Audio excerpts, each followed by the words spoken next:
రాజముద్ర పట్టాదారు పాస్ పుస్తకాలు పెట్టాం. ఇప్పుడే ఒక రైతుకు సంబంధించిన పొలాన్ని ఇక్కడ స్కాన్ చేస్తే దగ్గరలోనే ఉంది, 2 నిమిషాల్లో మీరు అక్కడికి వెళ్ళొచ్చు అని చెప్తే నేను అడిగితే వాడు వాస్తవం అంటే పొలంలో ఎక్కడికి వెళ్ళాలో కూడా GPS ద్వారా ఆ పొలంలోకి మనం వెళ్ళే విధంగా కూడా ఏర్పాటు చేయడం. ఈ పట్టాదారు పుస్తకాల్లో గొప్పతనం ఏంటంటే ఆ రైతుకు సంబంధించిన వివరాలతో పాటు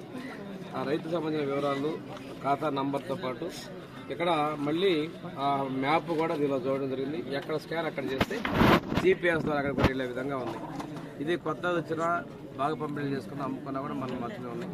తప్పులు లేకుండా చేసి కరెక్ట్గా చేసే ఇవ్వడం జరుగుతూ ఉంది.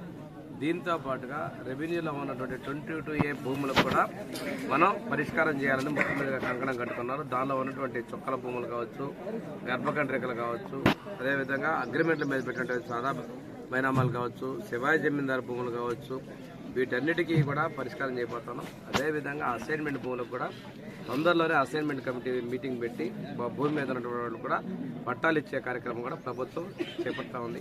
అన్నదాత సుఖీభావ ద్వారా రైతులకు 20,000 రూపాయలు ఇచ్చినటువంటి ప్రభుత్వం భారతదేశంలో మా ప్రభుత్వమే. రైతుల సంక్షేమానికి రైతుల కోసం కట్టుబడడం. ఇంతకుముందు రైతు రథాలు ఇచ్చినా, పనిముట్లు ఇచ్చినా, ఫామ్ మెకనైజేషన్ చేసినా రైతుల కోసం అన్ని విధాలుగా ఉన్నాం. ఈరోజు రైతు సంక్షేమం కోసం ఉన్నటువంటి ఎన్డీఏ ప్రభుత్వం ముఖ్యమంత్రి చంద్రబాబు నాయుడు గారికి ప్రజల ఆశీస్సులను కోరుకుంటున్నారు.